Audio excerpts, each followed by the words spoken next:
ராஜேஸ்வரி பிரியா, இப்போ என்னன்னா ஒரு தேர்தல் அப்படிங்கிற அந்த தேர்தலை நெருங்கி போகக்கூடிய சூழல்ல மக்களை சந்திக்கிறது, மக்கள்கிட்ட களப்பணி ஆற்றுறது அப்படிங்கிறது ஒரு கட்சிக்கு எந்த அளவுக்கு மிக முக்கியத்துவமா பார்க்கணும்? அதாவது ஒரு கட்சி நேர்த்தியான முறையில செயல்பட்டு இருக்கு அப்படின்னு சொன்னா நீங்க சொன்னது போல களப்பணி அப்படிங்கிறது தான் முதன்மையானதா இருக்கும். அதுல எந்த மாற்றமும் கிடையாது. இப்ப சகோதரர் கடைசி வரைக்கும் கேள்வியே புரியாத மாதிரி கடைசி வரைக்கும் பதில் சொல்லிட்டு இருந்தாரு. அதை பார்க்கும் போதுதான் கொஞ்சம் புரிஞ்சுதா புரியலையானே தெரியல. ரொம்ப நல்லா புரிஞ்சுது, நம்மள புரியாத மாதிரி உழட்டி விட்டுக்கிட்டு இருந்தாரு. இல்ல என்னன்னா இப்ப எங்களுக்கு நீங்க ஒண்ணு தெளிவா சொல்லிடலாம். திமுக நிர்வாகிகள் 4.25 வருஷமா கொள்ளை அடிச்சிட்டு இருந்தாங்க. இப்ப அவங்களுக்கு எல்லாம் கூட்டம் போட்டு அவங்களை தேர்தலுக்காக ஒர்க் பண்ண வைக்கிறதுக்கு ரெடி பண்ணிட்டு இருக்காங்க. அப்படி எடுத்துக்கலாமா? நீங்க அதிமுக ஒண்ணு சொன்னீங்க, இப்ப திமுக திருட்டு முன்னேற்ற கழகம்னு நிறைய பேர் சொல்றாங்க. நான் சொல்லல. ஏன்னா பல திருட்டுகள் நடந்திருக்கு, பல ஊழல்கள் நடந்திருக்கு, பல அமைச்சர்கள் மேல பல ஊழல் வழக்குகள்லாம் இன்னைக்கு நிலுவையில் இருக்கக்கூடிய நிலை உருவாகி இருக்கு. அதனால நீங்க பேசும்போது கொஞ்சம் கரெக்டாவே பேசினா நல்லா இருக்கும்னு நினைக்கிறேன். எந்த கட்சியாக இருந்தாலும் இன்னைக்கு வித்தியாசப்படுத்தி கேள்வி கேட்கிறோம். இந்த நேரம், அதாவது தேர்தல் நெருங்குகின்ற நேரத்துல கூட்டணி கட்சிகள் ஒன்றாக பிரச்சாரத்தை ஸ்டார்ட் பண்ணி நடந்துகிட்டு இருக்க நிலையில ஏன் திமுக அதை செய்யல? இப்ப இன்னைக்கு பகல்ல கூட நான் திருச்சி போயிட்டு வந்திருக்கேன். எந்த இடத்தையுமே மற்ற எந்த கூட்டணி கட்சியோட ஒரு கொடி கூட பறக்கல. ஒன்லி திமுகவோட பியூரா திமுகவுடைய நிகழ்ச்சியாகத்தான் நடந்துகிட்டு இருக்கு. ஆனா 22 கட்சிகள் கூட்டணிக்குள்ள இருக்குங்கிறாங்க.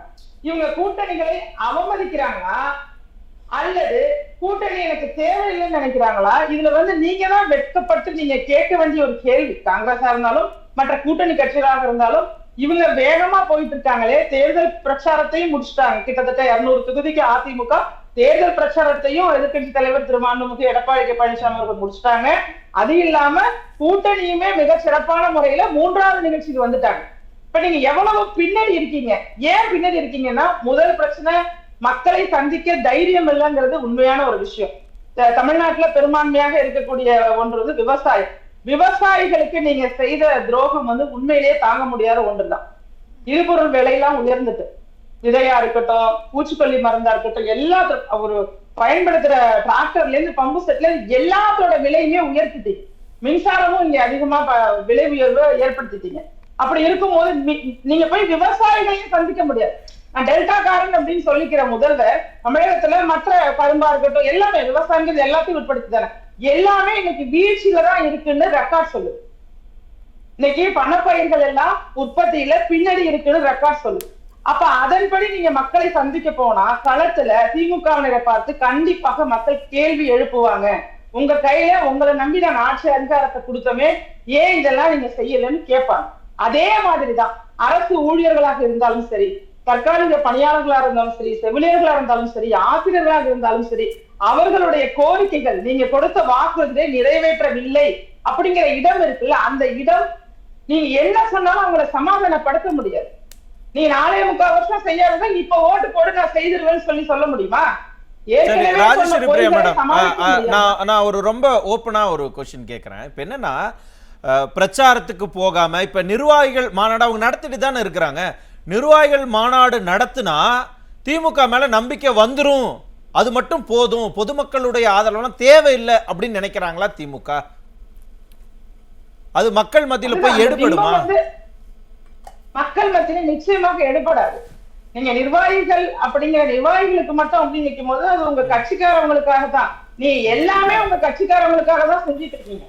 பொதுமக்களுக்காக தமிழகத்துல இருக்கிறவங்க எல்லாம் நீங்க மறந்துட்டு எல்லாவற்றையும் உங்க கட்சிக்காரங்களுக்காகவே செய்யுங்கன்றதுதான் இங்க மிகப்பெரிய பிரச்சனையே. பிரதான பிரச்சனையே அதுதான். இன்னைக்கு சட்ட ஒழுங்கு சீர்கேடு. அடுத்ததான் வந்தோம்னா மிகப்பெரிய பிரச்சனை. இப்ப மக்களை சந்திப்பதற்கே தகுதி கிடையாது. இப்ப நிர்வாகிகளை இப்ப அவங்க ட்ரைனிங் கொடுத்துருக்க கூடாது.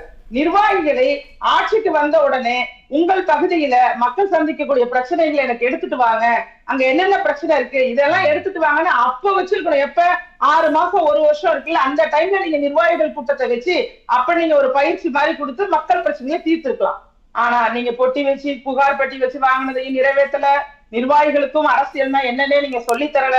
நிர்வாகிகளுக்கு என்ன சொல்லி கொடுத்தீங்க? அதிகார துஷ்பிரயோகம் செய்ய சொல்லி கொடுத்தீங்க.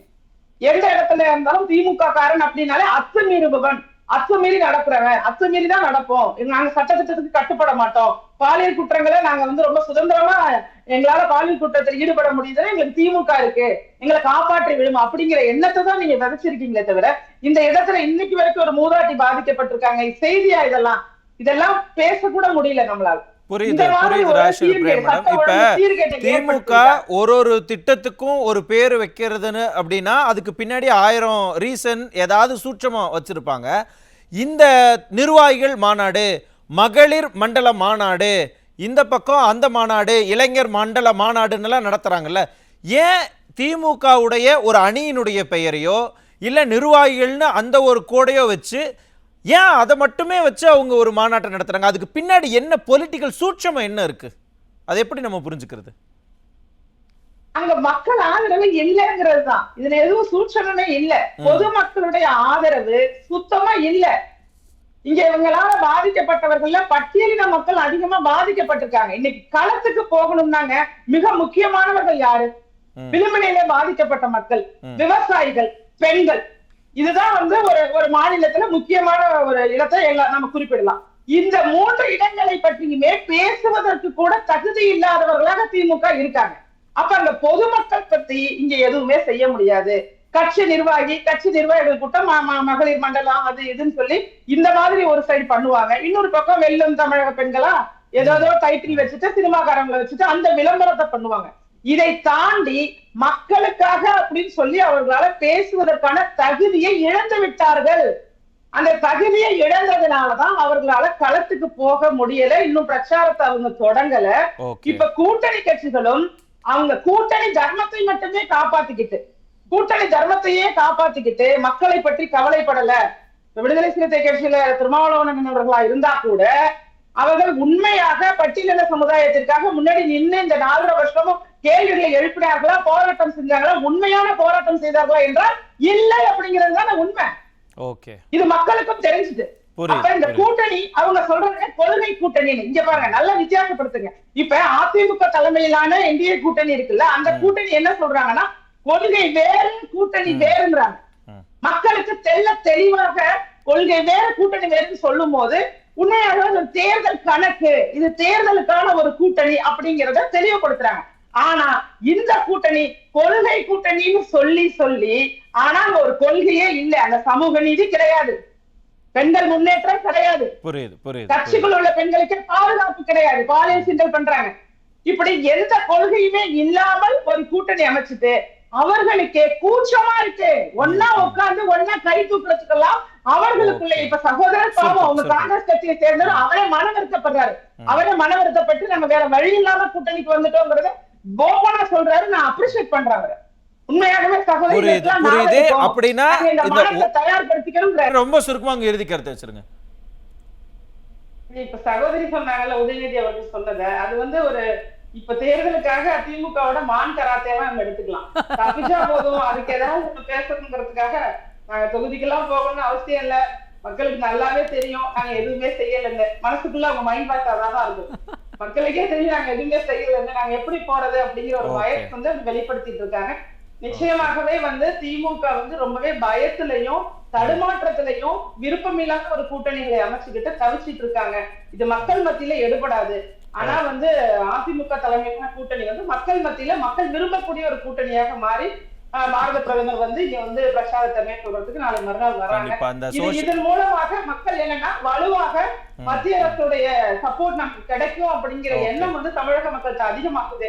அது அதிகமாகி வெற்றி வாய்ப்பை பல மடங்கு அதிகமாக்கிட்டு இருக்கு. நான் வந்து புரியுது. உண்மையிலுமே அதிகமான கட்சிகளை சேர்ந்து கூட்டணி வச்சதெல்லாம் முக்கியம் இல்ல, களத்துல எந்த அளவுக்கு யார் ஸ்ட்ராங்கா இருக்கிறாங்க, உறுதுணையா இருக்கிறாங்க அப்படிங்கறதுதான் முக்கியம்னு தான் தெரிய வந்திருக்கு. பார்க்கலாம் எதை நோக்கி போக போகுதுன்னு.